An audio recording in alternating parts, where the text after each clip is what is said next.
Is Huffman here for a bill? Is Huffman here for a bill? I saw Sean. Good, let's go. Oh, wait.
Good morning. Committee on State Affairs will come to order. Will the clerk call the roll?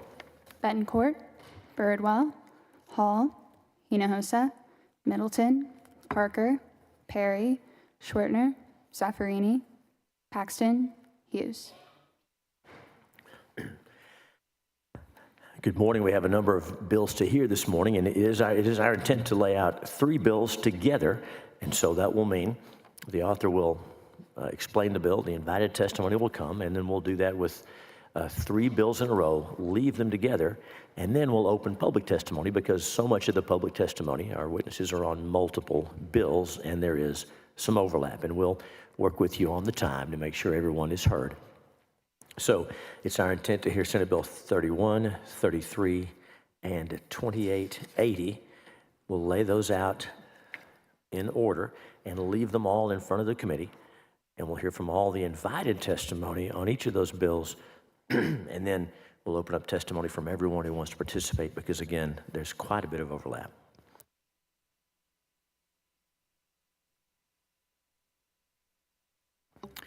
Chair lays out Senate Bill 31 and asks the bill's authors, Senator Chairman Hughes, to explain the bill. Thank you, Mr. Chairman. And I thank the members of the committee and the committee staff and all the folks involved in this process, and I'll thank in advance the witnesses, whatever their position on the bills. Senate Bill 31 has to do with a very difficult situation where a pregnancy is risking the mother's life. These are always hard situations, and Texas law has always recognized, every pro-life law Texas has passed has recognized that when the life of the mother is in danger, that is an exception. That's been the case for a long time. Our current medical emergency exception was codified in 2011. Senate Bill 15, Senator Perry, you'll remember that one. You just got here. You and I were over in the House at that time. And That's been the standard for a long time. There have been some recent court decisions interpreting that language.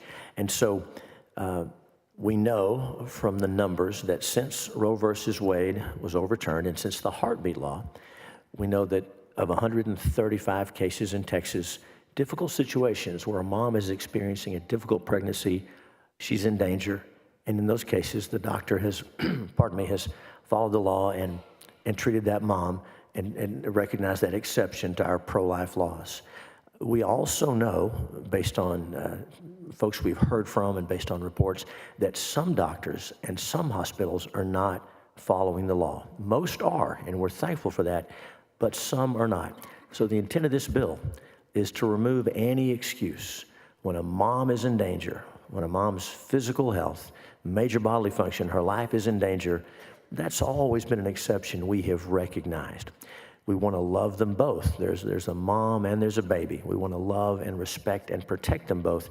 And that's really what this is about. So for some of us who are strongly pro-life, some of us see the issue differently. But when we're talking about the mom and her life, her condition, that's something most of us agree on. So the intent of this bill is to remove any excuse from a doctor or a hospital treating a mom, for example, with an ectopic pregnancy or a mom who's suffered a miscarriage or situations like that, to remove any question, any hesitation. And also, the bill requires that our physicians who practice in this area are trained on what the law is, and we also require the State Bar of Texas to develop an education course for attorneys that's offered free. And we understand from our friends involved in this process and from folks at the Hospital Association that all their attorneys will be encouraged to take this. It's going to be free continuing education so that lawyers who are advising doctors will not be giving them bad advice that's going to hurt those patients. That's what the bill does. You'll see a broad spectrum of folks supporting this bill from the pro-life community, from the medical community. Of course, we want to get this right. We're going to hear testimony from a lot of people, some on, some for, some against. This is a process, but this reflects something that most or all of us can agree on, that when the mother is in danger, that's an exception that Texas has always recognized, and most folks agree on that. So that's what the bill does, and I'm happy to yield for questions. Thank you, Senator. In that case, if you'll open testimony and give me, and I'll take the witnesses. Chair opens up public testimony for Senate Bill 31. Pass the gavel back. Thank you. Thank you, Mr. Chairman. So with testimony on Senate Bill 31, we'll begin with invited testimony. We have two panels. And first of all, the chair calls Jennifer Allman, John Seago, Chelsea Yeoman. There's Miss Allman. There we go. Miss Allman, I see Seago and Yeoman coming. And so, and they know where to sit, so welcome. It's good to have you back. Introduce yourself and give us your testimony. My name is Jennifer Allman, and I'm the Executive Director of the Texas Catholic Conference of Bishops, and I'm testifying in support of Senate Bill 31, the Life of the Mother Act. Supporting pro-life laws is a part of our history and heritage as Texans. The state of Texas has repeatedly and throughout our history passed legislation to recognize and respect the dignity of all human life. As a result of court rulings, we have had multiple laws on our books protecting unborn life, but not all of these older laws match up with the current medical practice or definitions. As the Dobbs case finally allowed Texas to fully protect unborn life, again, not all healthcare professionals or healthcare lawyers had the expertise to understand the multiple statutes that were reenacted on this issue, which complicated emergency care for moms. SB 31 ensures that healthcare professionals and the legal professionals advising them have clarity in how our laws protect both mom and baby.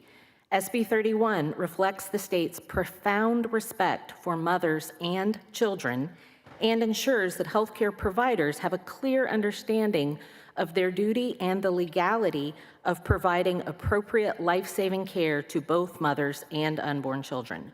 The unifications of the definition should give mothers in Texas the security that their health and life will be respected and protected. Pro-life advocates can also be assured that this bill in no way allows for additional exceptions or expansions of legal abortion in Texas. Thank you, Senator Hughes, for protecting them both. And thank you for your testimony. Welcome. Introduce yourself. Go ahead, Dr. Siegel. Thank you. Chairman Hughes, Vice Chair, committee members, thank you for the opportunity to testify this morning. My name is Dr. John Siegel. I'm a published bioethicist and the president of Texas Right to Life, the oldest and largest pro-life organization in the state. I am testifying in support of Senate Bill 31. Through the pre-Roe statutes, the Texas Heartbeat Act, the Human Life Protection Act, Texas bans elective abortions. However, Texas law has today and always has allowed medical intervention whenever necessary to save a mother's life or avoid impairment of a major bodily function. Similarly, our law does not prevent treating a woman who's experiencing the heartbreaking condition of an ectopic pregnancy or a miscarriage. However, there has been a barrage of misinformation, unfortunately. There's been a lot of confusion and even some malicious lies about pro-life laws. For example, a New England Journal of Medicine opinion piece was quoted a doctor who authoritatively and wrongly asserted that a pregnant woman must be on death's door for doctors to intervene because of pro-life laws. That is not true. That has never been true in Texas. There is no imminent requirement that the threat to risk, the risk of death or the threat to a major bodily function is imminent. The Supreme Court clarified that. The Texas Medical Board clarified that. However, that got a lot of mileage. This misinformation is not just wrong and inaccurate, it's actually dangerous. It puts the lives of patients at risk and has a real-world impact. And so because of these types of mischaracterizations and other factors, there has been a breakdown in the implementation of pro-life laws, and we want to address that here with Senate Bill 31. We see that doctors, we've also seen the situation where doctors are trying to intervene, they're trying to help women, and their lawyers or an ethics committee steps in and says that's not allowed. We want to address that fear. We want to address that misunderstanding and that fear of litigation. The purpose of Senate Bill 31 is to restore confidence to medical professionals and educate physicians and lawyers about the law. Senate Bill 31 is meant to clean up statutory language, create a safe harbor, a safe haven for doctors that are acting in good faith, and ensure that Texas law is crystal clear about the fact that we protect babies from the violence of abortion and we protect their moms in medical emergencies. It's possible to medically and ethically care for both, and Senate Bill 31 is getting us closer to that goal. There's a couple of specifics that I'd like to address here. What we see here is that this will say that if a doctor is treating a woman in a medical emergency and there is a concern or litigation, that litigation is going to be treated as a healthcare liability claim, where there are higher procedural and evidentiary standards, and doctors know what that kind of medical malpractice suit is going to be. There's no uncertainty of the legal ramifications for them providing care for a mom. Now, ultimately, we think that case would be dismissed, but the law clarifies that in those circumstances, it will be treated like any other medical malpractice case. This also clarifies the standard of law that physicians are to use their reasonable medical judgment to determine first, is there a miscarriage? Is this an ectopic pregnancy and the pro-life laws don't apply? And then second, does the definition of medical emergency apply to this circumstance? This will protect doctors in civil suits. It will protect them in criminal prosecution as well as any discipline from the medical board. The bill updates the pre-Roe statutes. The bill clarifies our definition of ectopic pregnancy to be more in line with medical standards. The bill clarifies that doctors just talking about a case is not aiding and abetting abortion. That's been one of the confusions out there. The bill does a lot of good things to increase the confidence for doctors that they can treat immediately and to educate doctors on what the law actually says.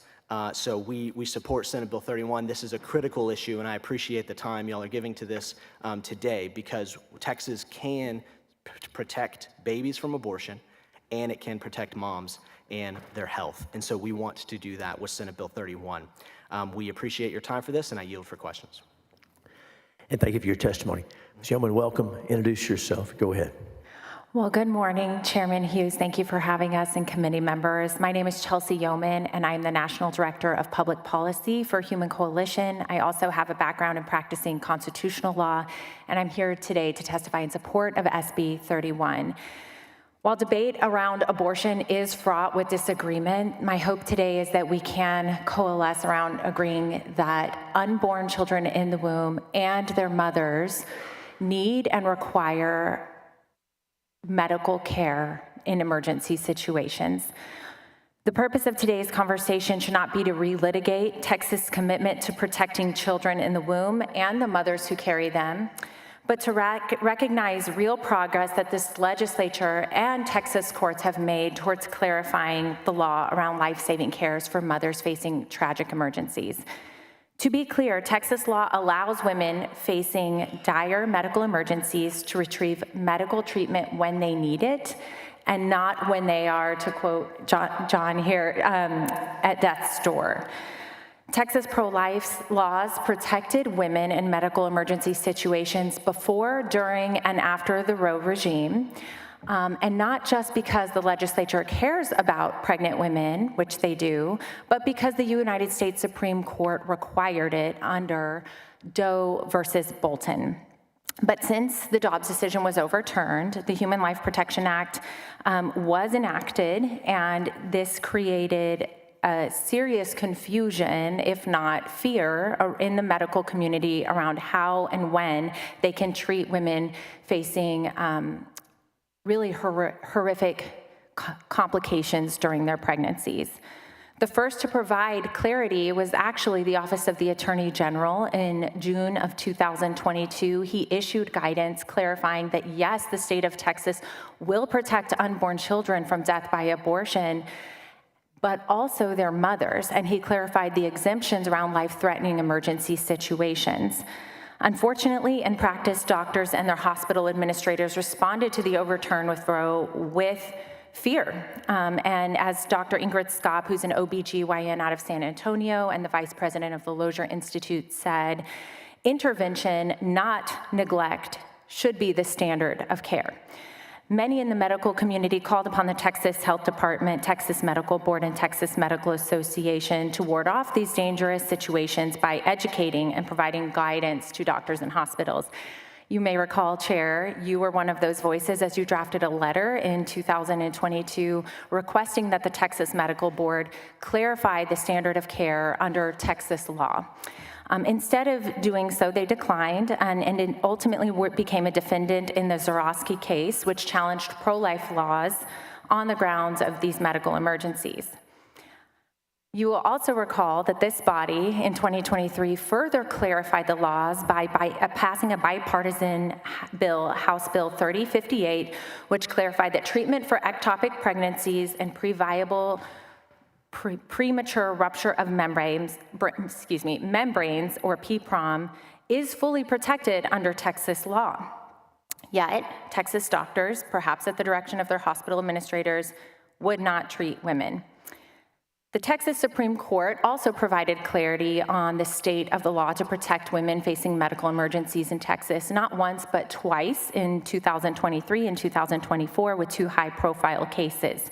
In those cases, in the court's words, the law permits intervention before death or serious physical impairment are imminent, and the court emphasized that the doctor's reasonable medical judgment is what governs if or when an abortion may be necessary to protect the life of the mother.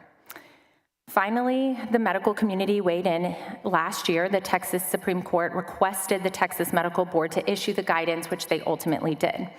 Which leads us to today.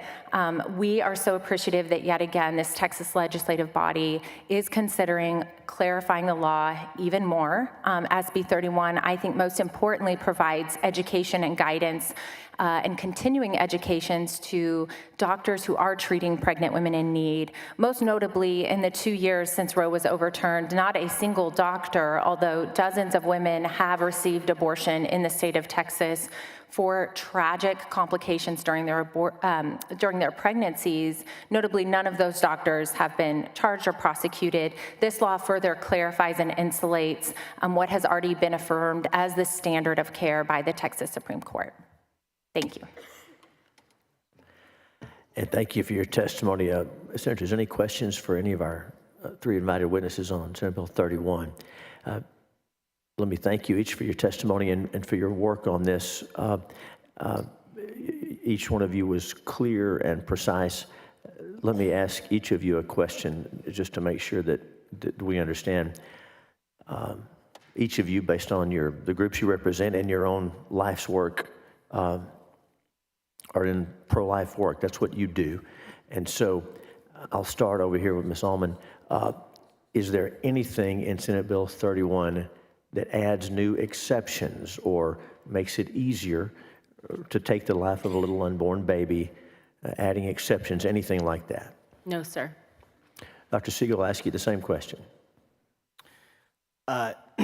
No, the goal of 31 is to provide confidence for doctors to act immediately when necessary to save the life of the mother. Ms. Yeoman, let me ask you the same question. I agree with my colleagues. Thank you each for being here, and we'll be following up with you, and I'm sure we'll probably hear from you on some other bills today. Thank you for your testimony. You're excused on this bill. Thank you. Thank you. We'll continue invited testimony on Senate Bill 31, and the chair calls Lisa Kaufman, Dr. Julie Ayala, and Heather De La Garza Barone. There's Lisa Kaufman. All right, we're all three coming.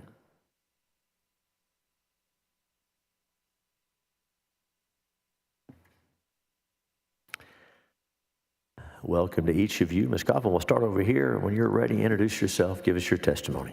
Good morning, Mr. Chairman and Senators. My name is Lisa Kaufman, and I'm testifying today on behalf of the Texas Civil Justice League in favor of Senate Bill 31. Steve and Amy Bresnan, on behalf of the Texas Campaign for Mothers, and I were the primary drafters of this bill with Senator Hughes and his staff.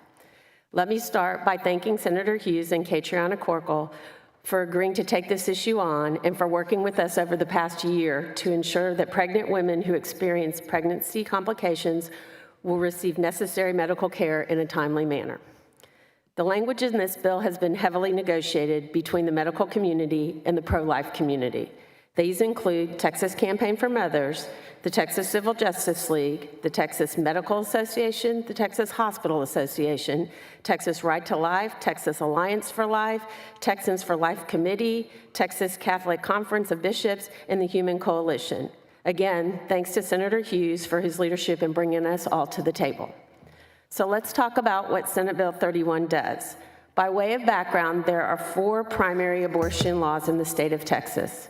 Each was enacted at different times in history, and each uses differing language for provisions that are substantially the same. This has led to confusion amongst the medical community, directly affecting the care provided to pregnant women. Senate Bill 31 clearly defines what constitutes a medical emergency and then clearly states that a medical emergency is an exception to our state's general ban on abortion. The definition of a medical emergency occurs when there is a threat to the life of the mother or a threat to her major bodily function.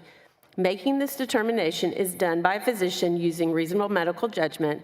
That's the standard of care used in all medical cases. This same language is repeated across the abortion statute so that there is no longer confusion on what constitutes a medical emergency, and doctors will have the confidence to act in a timely manner. This bill also clarifies that in the case of a medical emergency, physicians in hospitals that perform or permit a pregnancy termination will not be subject to civil or criminal penalties, occupational licensure revocation, or a private right of action.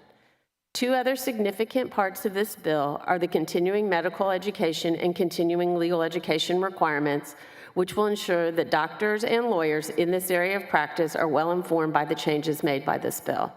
Thank you for the opportunity to testify, and I'm happy to answer any questions. Thank you for your testimony. Doctor, welcome. Introduce yourself and go ahead. Thank you. Good morning, Mr. Chairman and members of the committee. My name is Dr. Julie Ayala. I am here in support of Senate Bill 31, and I am appearing on behalf of the Texas Medical Association and myself. I'm a proud constituent of Senator Hughes and actually practice in Tyler, Texas. I am a board-certified obstetrician and gynecologist, and I have cared for hundreds of women who want to complete a healthy pregnancy. This bill will clear up confusion, and this bill will save women's lives. I'm so glad that you have chosen to name it the Life of the Mother Bill. This bill will also help us to recruit and to retain OB-GYNs in the great state of Texas, and that is currently a huge challenge.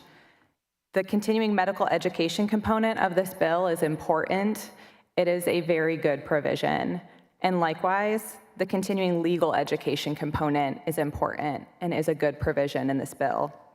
I am happy to answer any questions that you may have. Thank you for giving me the opportunity to support this important piece of legislation and care for the women of Texas.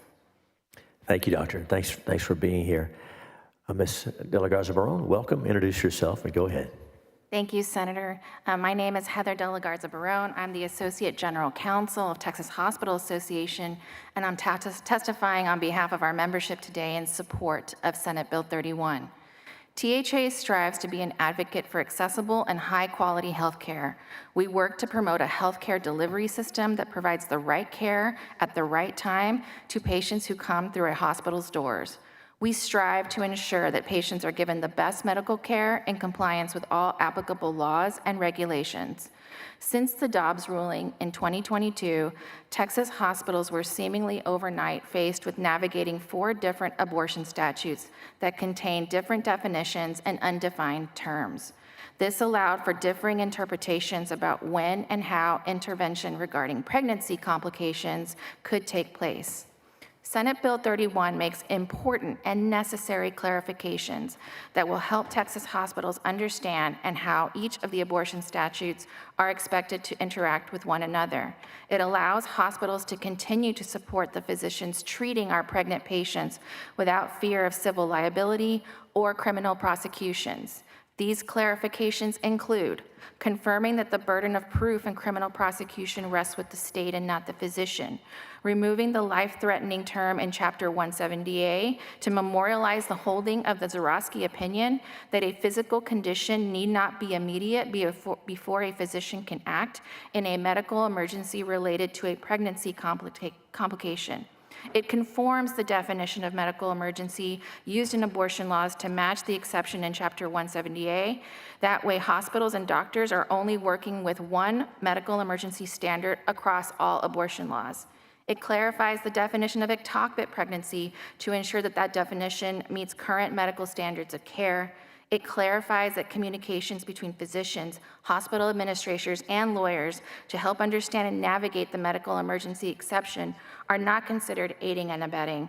And finally, it includes a requirement that the appropriate agencies create comprehensive CLE and CME to educate lawyers and doctors on the law to help in understanding Texas's abortion laws.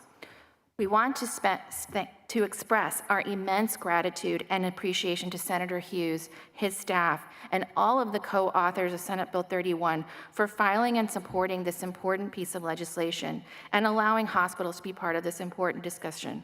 We also appreciate all the other stakeholders for engaging in meaningful and important dialogue, allowing us all to come together to reach a vital compromise to protect Texas patients.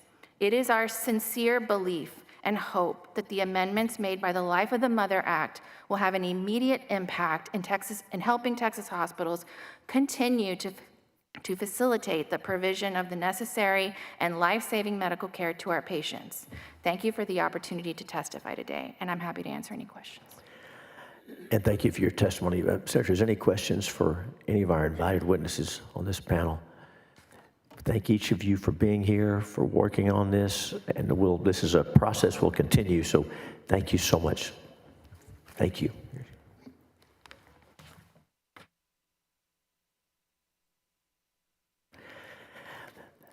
Senate Bill 31 is before the committee, and that it was the invited testimony. We're gonna leave Senate Bill 31 before us, and we're gonna recognize Senator Campbell to lay out Senate Bill 33. And again, we're gonna hear Senate Bill 33 and invited testimony, and then 2880 and invited testimony, and then we'll hear many folks who want to testify on 1, 2, or 3 of those bills at one time. So, Senator Campbell, welcome. The chair lays out Senate Bill 33 and recognizes its author to explain the measure. Thank you, Mr. Chairman. Thank you, members. Good morning. You know, we have a law that prevents taxpayer funds from paying for abortions, the Heartbeat Act, SB 8 of 2021. Thank you, Mr. Chairman. There are cities such as Austin and San Antonio that have worked to exploit a loophole by offering taxpayer funds to contract with abortion assistant entities. For example, financial assistance for abortion-related expenses, travel accommodations to facilitate abortions, services like childcare or abortion doula support to assist with procuring an abortion, and collecting or distributing abortion-inducing drugs. Let's close this loophole and put a stop to taxpayer-funded abortion travel expenses. 33 prevents governmental entities from entering into taxpayer-funded transactions with abortion providers, their affiliates, or abortion assistance entities. Additionally, SB 33 bans the logistical support, which includes child care, transportation to or from abortion providers, lodging, and meals.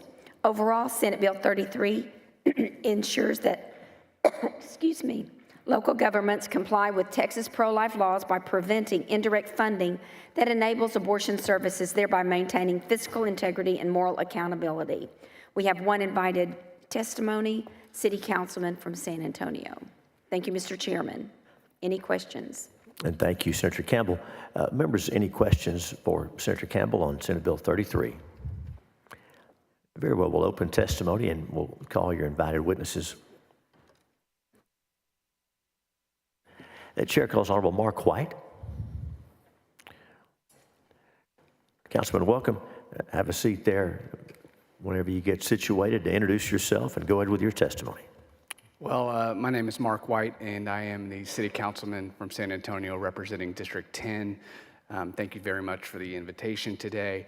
I do want to make clear that I'm here today testifying on my own behalf and not on behalf of the city. And that's really one of the problems.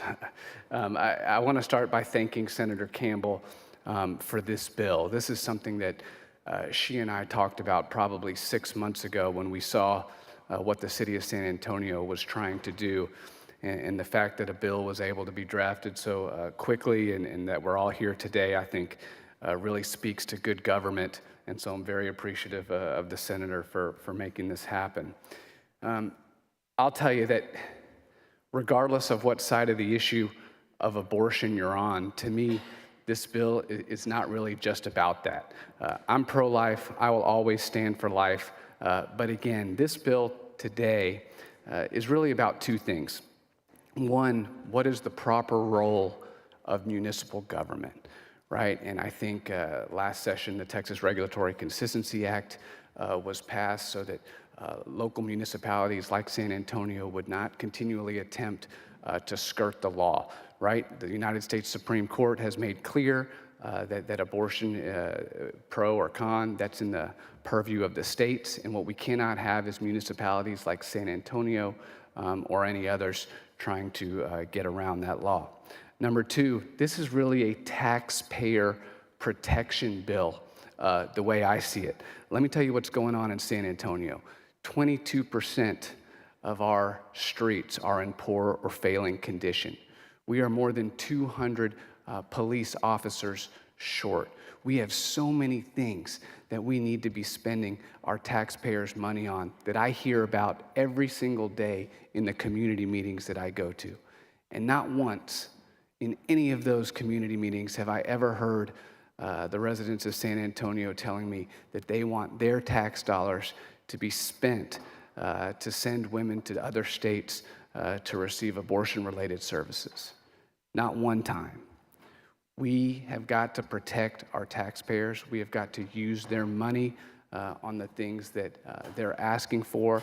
And as a municipality like San Antonio, it's very, very clear they're interested in public safety, they're interested in infrastructure, they're interested in cleaning up the homeless encampments, city-related issues. So again, I'm very grateful to Senator Campbell for authoring this bill. I thank you all for taking it up, and I look forward to the passage of SB 33. Thank you for having me. And Councilman, thanks for your testimony. Members, any questions for Councilman White? Thank you very much for being here. Chair calls Patrick Von Dolan.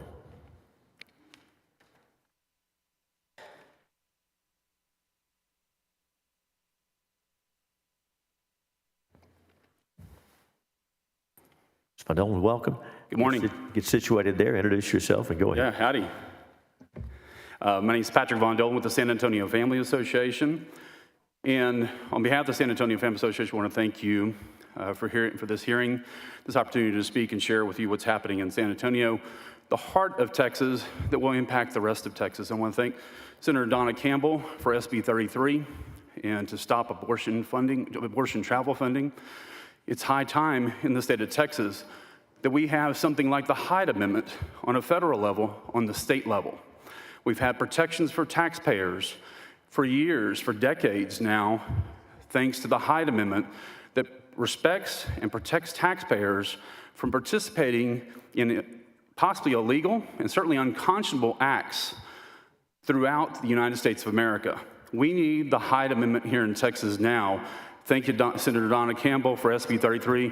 That will be the Campbell Amendment in Texas that takes precedence over the Hyde Amendment since the Supreme Court upheld Dobbs' decision in 2022 and overturned Roe from 1973.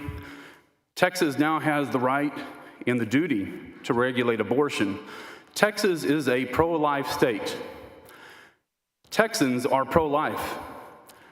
We believe in life beginning at conception, ending at natural death, and therefore all life in that capacity needs to be protected.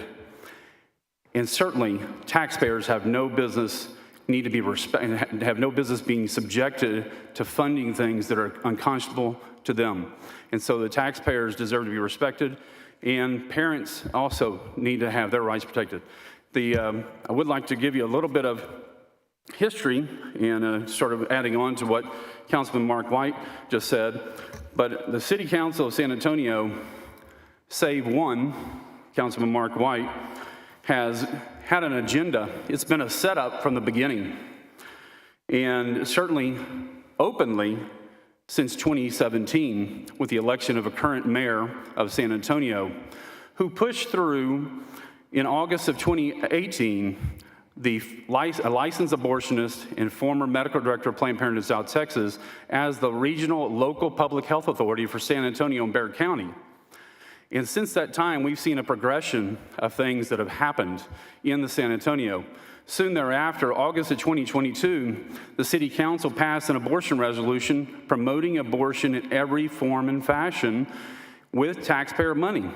It was a resolution of their ideology that stated succinctly that they would do everything they could in their power to have the state, have the city, and taxpayers fund abortion. So after August of 2022, on September 14th, 2023, the City Council passes the new budget for 2024 with a line item, a brand new line item in it called Reproductive Justice Fund. That Reproductive Justice Fund was only made possible by what was published in late August, early September by the San Antonio's Public Utility Corporation, CPS Energy, that had an extra $20 million plus windfall of money that came into the city of San Antonio's general budget. And so instead of giving that money back to taxpayers and ratepayers, the ideologically bent pro-abortion city council members decided they would spend the money on different things, pet projects. And what happened in early September in an A session of City Council? Jane's due process of all organizations.